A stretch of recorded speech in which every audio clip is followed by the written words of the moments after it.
आप लोग श्री ठाकुर महाशय की जीवनी सुन रहे थे, और अगर आप लोगों ने इससे पहले के अध्याय नहीं सुने हैं तो उसका लिंक मैंने डिस्क्रिप्शन में दिया है, आप वहां से जाकर सुन सकते हैं। ठाकुर महाशय के भक्त आचार्य इंद्रभूषण बंदोपाध्याय ने अपने अनुभव के आधार पर एक अन्य मनोरम वृत्तांत का विवरण दिया है। एक दिन की घटना है कि शाम होने से पहले ही इंदु बाबू का शिशु पुत्र कहीं खो गया। कलकत्ते के लिए इंदु बाबू का परिवार हर दृष्टि से नवागत था। घाट बाट का कोई पता परिवार के किसी सदस्य को उस समय तक ठीक ना था। घर के सभी लोग बच्चे के खो जाने से चिंतित थे। चारों तरफ दौड़ धूप जारी हो गई। राम ठाकुर उन दिनों पड़ोस के ही एक भक्त के घर पर वहीं ठहरे थे। इस संकट की कथा उन तक पहुंचा दी गई तो उन्होंने कहा, डरने की बात नहीं है, थोड़ी सी खोजबीन होते ही बच्चा मिल जाएगा। इंदु बाबू इतने चिंतित हो गए थे कि तमाम दैनिक पत्रों में बच्चे के खो जाने की खबर छपवा दी गई। थाना पुलिस को भी सूचना दे दी गई और घाट बाट में खोज करने वालों को ही हर ओर भेजा गया। अर्थात पिता की ओर से हर उपाय का सहारा पुत्र को खोजने के क्रम में लिया जा चुका था। इसी बीच एक भद्र पुरुष को खोया हुआ बच्चा रास्ते में कहीं दिखाई पड़ गया। पूछताछ करने पर पता चला कि राह भूल जाने के कारण वह अबोध बालक जहां तहां भटक रहा है। वे उस बच्चे को लेकर पास के थाने पर गए और वहां बच्चे को रखाए। दूसरे दिन अखबार में बच्चे के खो जाने का विज्ञापन देखकर वह भद्र पुरुष इंदु बाबू के घर पर भी जा पहुंचे और उन्हें पूरी बात बतला दी। इस तरह खोया हुआ पुत्र इंदु बाबू का पुनः प्राप्त हो गया। बंदोपाध्याय महाशय ने इस वृतांत के प्रसंग में इस प्रकार लिखा है। बच्चे को खिला पिलाकर पलंग पर लिटा देने के बाद उसकी मां ने बच्चे से पूछा, क्यों जी, तुम इतनी दूर राह में जहां तहां भटकते रहे, क्या तुम्हें भय नहीं हुआ? उत्तर में बच्चे ने कहा, डर क्यों होता, ठाकुर महाशय तो मेरे साथ ही साथ चल रहे थे। जहां राह में बड़ी भीड़ रहती वहां मेरा हाथ पकड़कर वह इस पार से उस पार मुझे खुद पहुंचा देते थे। हां, राह में जब एक भद्र पुरुष ने मुझसे पूछताछ की और मुझे वे अपने साथ ले गए, तभी से ठाकुर महाशय कभी दिखाई नहीं पड़ रहे हैं। जितनी बार भी पूछताछ की गई, बच्चे ने यही उत्तर दोहरा दिया। 5 वर्ष का छोटा सा बालक बात बनाकर ठाकुर महाशय की महिमा का बखान कर रहा होगा, ऐसा सोचना कल्पनातीत है। इसलिए यह निश्चित हो गया कि स्वयं ठाकुर महाशय बालक के साथ साथ रहकर अदृश्य भाव से रास्ते में उसकी रक्षा करते रहे और भद्र पुरुष के पहुंच जाने पर वे आश्वस्त हो गए कि अब बच्चे की रक्षा स्वतः हो जाएगी। इसके बाद ही वे वहां से गायब हो गए होंगे। कहना न होगा कि बच्चे को उक्त प्रकार से संरक्षण देने के बावजूद वे सशरीर उस घर में भी साथ साथ मौजूद थे, जिस घर में उनके मती बाबू अपने डिक्शन लेने वाले मकान में उन दिनों रहा करते थे। ठाकुर महाशय के एक अनन्य भक्त थे, प्रभात चक्रवर्ती। एक बार उनके घर पर भी ठाकुर महाशय का अलौकिक आविर्भाव हुआ था और इंदु बाबू उसके प्रत्यक्षदर्शी थे। उन दिनों प्रभात बाबू के घर के 3 सदस्य संघातिक चेचक रोग से आक्रांत हो चुके थे। घर के बाहर बैठक में बैठकर इंदु बाबू और प्रभात बाबू उसी प्रसंग में चिंताकातर हो रहे थे।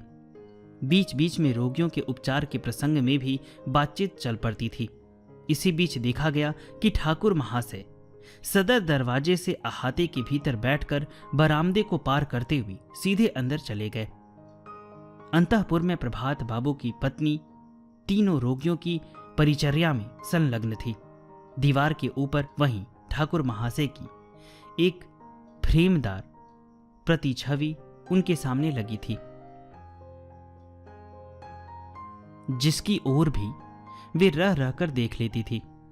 जब ठाकुर महाशय को अचानक आविर्भूत होते हुए देखकर वे उनके बैठने का आसन लाने आंगन की तरफ गई, तब उन्हें यह देखकर आश्चर्य हुआ कि ठाकुर महाशय सहसा गायब हो गए हैं। सोचने लगी, क्या ठाकुर महाशय केवल रोगियों को दर्शन देने के लिए ही अचानक आ गए थे? हाथ में आसन लिए वह खड़ी खड़ी विमूढ़ भाव से इसी प्रश्न पर विचार करती रही। ठाकुर महाशय को घर के भीतर प्रवेश करते हुए इंदु बाबू और प्रभात बाबू ने भी देखा था, इसलिए वे लोग भी दौड़कर भीतर पहुंच गए। आखिर ठाकुर महाशय के लिए उपर्युक्त अभ्यर्थना की व्यवस्था उन्हें भी तो करनी थी, लेकिन अचानक क्या हो गया?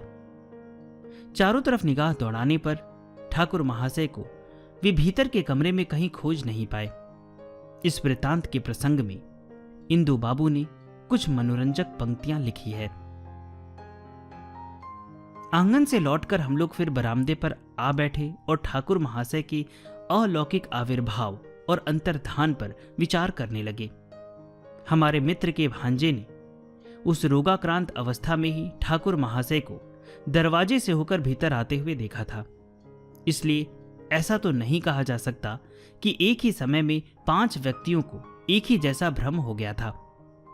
फिर हम लोगों ने उन्हें खुली निगाहों के सामने स्पष्ट आते हुए देखा भी, इसलिए यह मानना ही पड़ेगा कि ठाकुर महाशय उस स्थान पर सशरीर उपस्थित अवश्य हुए थे, भले ही उनका आना जाना पूरे तौर पर अलौकिक रहा हो। बाद में पता चला कि जिस समय अद्भुत घटना घटित हुई उस समय ठाकुर महाशय हरिद्वार में अवस्थान कर रहे थे। दूसरे ही दिन उन्हें पत्र लिखकर घटना का ब्यौरा दिया गया। पत्रोत्तर मिलने पर पता चला कि जिस घड़ी उक्त घटना घटित हुई थी उस घड़ी में भी ठाकुर महाशय हरिद्वार में ही अपने भक्तों के बीच बैठे वार्तालाप कर रहे थे। वहां से उनका कहीं आना जाना नहीं हुआ था। कोई कोई महापुरुष एक ही समय में अनेक स्थानों पर विद्यमान देखे गए हैं। योग विभूति के संबंध में ऐसा लोक प्रवाद अश्रुतपूर्व नहीं कहा जा सकता, इसलिए अपने भक्त के घर में ठाकुर महाशय उस समय दिव्य शरीर के अवश्य ही आविर्भूत हुए होंगे।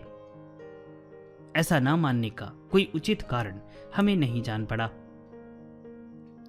बाद में पता चला कि संघातिक रोग से ग्रस्त 3 जनों के जरिए छूत फैलने के डर से प्रभात बाबू की पत्नी बुरी तरह घबरा गई थी और उन्होंने आर्त होकर मन ही मन ठाकुर महाशय के प्रति परित्राण की गुहार की थी। लोगों को इसलिए यह अनुमान कर लेने की सुविधा थी कि ठाकुर महाशय के उस अद्भुत आविर्भाव का कारण वे प्रभात बाबू की पत्नी की उसी आर्त प्रार्थना को मान ले। उस आविर्भाव के रहस्य के संबंध में कुछ लोगों ने बाद में ठाकुर महाशय से भी प्रश्न किया था। ठाकुर महाशय ने हंसकर केवल इतना कहा, इस तरह की बात तो हुआ ही करती है। राम ठाकुर ब्रह्मज्ञ के रूप में विस्तृत महापुरुष थे। योग और तंत्र के शिखर पर वे अधिष्ठित हो चुके थे।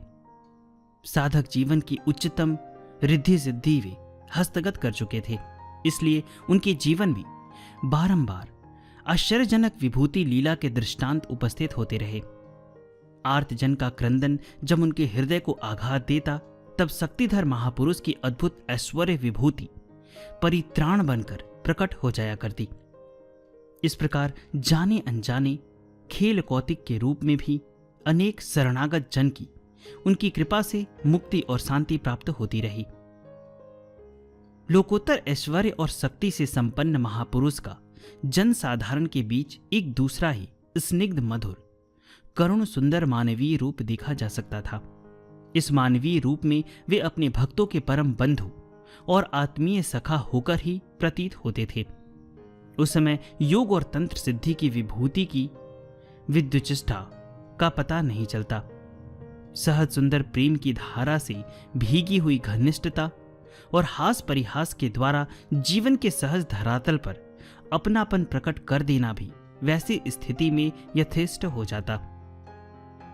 ठाकुर महाशय के इस मानवीय रूप में भी मधुरता, स्निग्धता और सहजता का एक ऐसा उज्जवल प्रकाश रहा करता जो आश्रित जनों को आश्वस्त और प्रसन्न कर देने के लिए पर्याप्त था। पंचू बाबू नामक एक सज्जन ठाकुर महाशय के बड़े वंशवद भक्त और सेवापरायण अनुचर थे। जब भी मौका मिलता वे ठाकुर महाशय की सेवा का अवसर हाथों हाथ उठा लेने में सबसे आगे हो जाते। उस बार वे घूमते घूमते ठाकुर महाशय के साथ ही वृंदावन जा पहुंचे। वहां भक्तों और सेवकों की और स्थानों की तरह भीड़ ठाकुर महाशय के आसपास न थी। इसलिए पंचू बाबू ने सोचा कि अच्छा मौका हाथ लगा है, जी भरकर सेवा करने का लाभ अकेले ही उठा लेना है। लेकिन उनके मन की यह बात ठाकुर महाशय ताड़ गए। सुबह होते ही उन्हें जोर जबरदस्ती करके यमुना के तट की ओर भेज दिया। यमुना तट पर जाकर शीघ्र ही स्नान कर लेना चाहिए, नहीं तो धूप लगते ही बालों की धरती तवे की तरह जलने लग जाएगी। ठाकुर की बात मानकर वे यमुना तट पर चले तो गए, लेकिन लौट कर आए तो सिर पर हाथ रखकर बैठ गए। देखा कि ठाकुर महाशय उनके लिए सब्जी पकाने में संलग्न हैं। साग भाजी उसके पहले ही बना चुके हैं। इतना ही नहीं, स्थान को लीप पोत कर भी साफ कर चुके हैं और चावल की हांडी भी चढ़ी हुई है।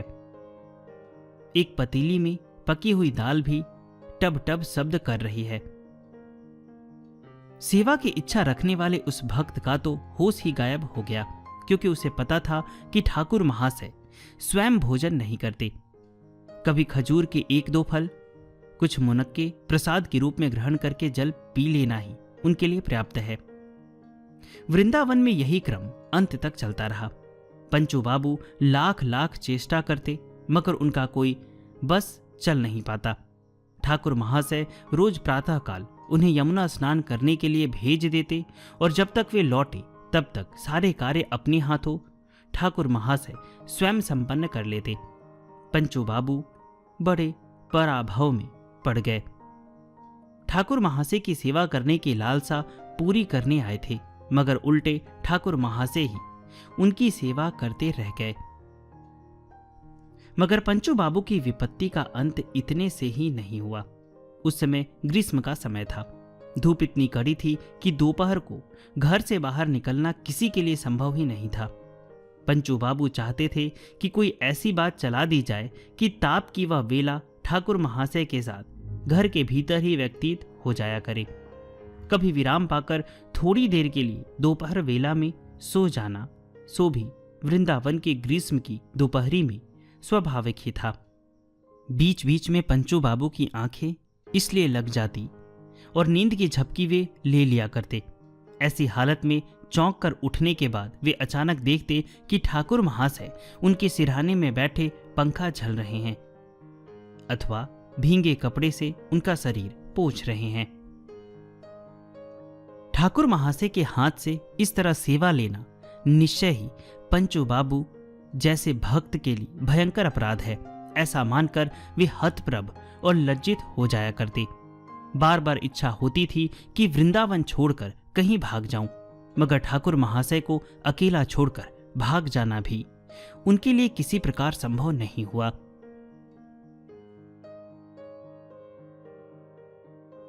श्री ठाकुर महाशय की जीवनी जारी रहेगी।